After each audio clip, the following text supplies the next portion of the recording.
Hurricane Dennis takes a toll on the Caribbean, and Jamaica gets swamped by flooding rains. And there was a rush to get out of the way here in the Florida Keys, but where will people go to find safe ground from this massive storm?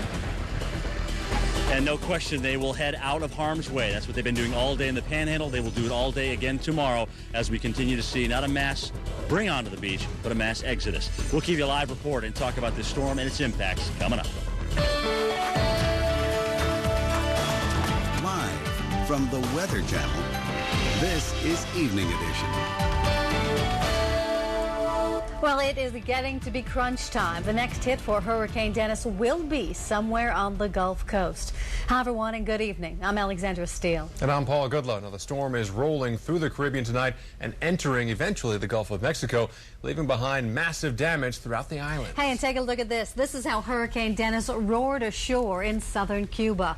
Massive waves crashed into the beaches and storm walls all day. More than 100,000 people were evacuated to safer ground. Take a look at the radar right now. We can kind of pinpoint the center, which is within 30 miles east of Havana, Cuba right now. So over the next 3 to 4 hours, it should reemerge into the Gulf of Mexico. You can see the rain bands already strafing parts of South Florida. Even the Florida Keys, sustained winds right now in the tropical storm force, 43-mile-per-hour sustained winds.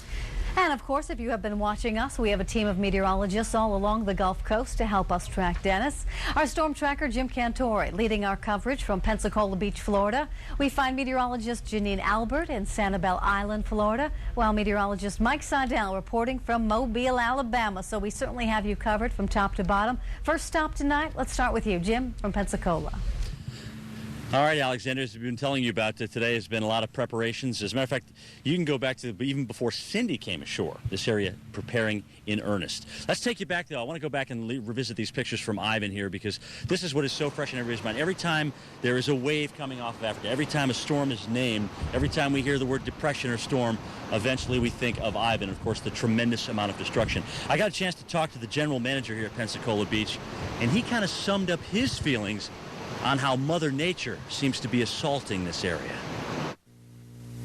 If it's the same type surge, it's going to take probably 10 to 15, maybe 17 feet and just take all the homes out from underneath them again. People have just got them repaired. Here it is almost 10 months since Ivan. They're finally putting their tiles and their carpet, getting everything back, and then Dennis coming. And Buck, why do you think Mother Nature is assaulting Pensacola Beach? I don't know. We thought we were pretty nice people, but Mother Nature is a mother. Strong words, obviously, there from Buck Lee here. And as you can see here, we have had a lot of Florida impacts going back to 2004. Charlie coming ashore, Punta Gorda, Category 4 hurricane there, ramping up as it came ashore. Francis, Hutchinson Island, Category 2. Ivan, as we all know about, here's a Cat 3. And Jean, Hutchinson Island there, killing over 1,500 people on the island of Haiti. All right, we've talked a lot about who is in harm's way. That's why we're here in the Panhandle tonight and across the northeastern Gulf. But who is out of harm's way from a direct hit? Our hurricane expert, Dr. Steve Lyons, joins us. And Steve, who is out of harm's way tonight from a direct hit? Well, right now it's passing the longitude of Key West, it's passing the longitude of Naples, and it's passing the longitude of Sanibel Island. So unless it comes back slightly east of due north in a hurry, it's not going to hit them with the direct core of winds. Right now you see the circulation center. The left eye wall, the western eye wall, is almost on Havana. The last observation was north at only 38 miles per hour. So we're thinking that a lot of these strong winds have lifted off the ground, and Dr. Forbes and I were looking at the radar return from the Doppler radar out of Key West, and at 10,000 feet down here, the winds are still spinning around at well over 100 miles per hour. One small area on the east side coming in at about 120. So there's still very strong winds up above the surface, but it may be very fortunate for Havana that they're not going to get extremely strong winds there. We don't know that for sure yet. The winds could increase very quickly in the next hour or two. Anyway, 2 hours from now, their worst winds will be over. There's Key West. You can see they're back behind the center, so you're not going to get the direct impact from it, but you're gusting over almost to 50 miles per hour, squally weather, miserable, and it's going to increase. You could still get hurricane-force winds in the western Keys. Up here in Naples, squally weather here, and tropical storm-force winds as well. As the system continues on to the northwest, with an upper-level trough steering it, it could re-strengthen as it gets out in the Gulf.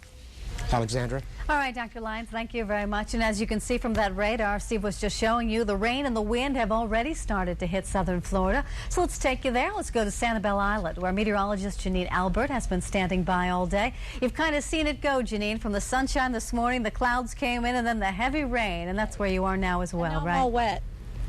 Yeah, now I'm all wet. Yeah, the heavy rain started up about 7 o'clock in earnest, and now it's just been on and off, light rain or nothing or moderate rain. Not a big deal so far. And I like what Dr. Lyons just told us, that the consensus all along as we look at the radar has been that the center would be offshore, and cities like Naples and Fort Myers and Sanibel would be out of danger of a direct hit. So I'm glad he confirmed that. I'm liking those words. But still, we are going to be dealing with the rain bands you see here on the radar, and residents here and visitors are still thinking about Hurricane Charlie that hit us last year on Friday the 13th of August. Well, frankly, this morning when we woke up to the fact that this hurricane was still coming into the Gulf of Mexico, I still had that nagging worry in the back of my mind that it would take an oblique right turn and come our way again. I don't think anybody that lived through Hurricane Charlie would ever think of it any other way when a hurricane was coming up the Gulf. Well, again, we are not anticipating any hard right turn with this particular storm, and we'll be keeping you updated. What we are looking for is heavy rain, anywhere from 4 inches or more, cities like Fort Myers and Miami and Tampa. But 9 inches, not out of the question with some of the heavier rain bands that move in. Inland cities like Orlando, 2 to 4 inches expected. Alexandra, back to you in the studio. All right, Janine, thanks so much. We're going to keep you updated here on Dennis all night long. And up next, get the latest look at the last tropical system to cause problems in the U.S. Heavy rains continue here in New York City from Tropical Storm Cindy. Your weekly planner is on the way.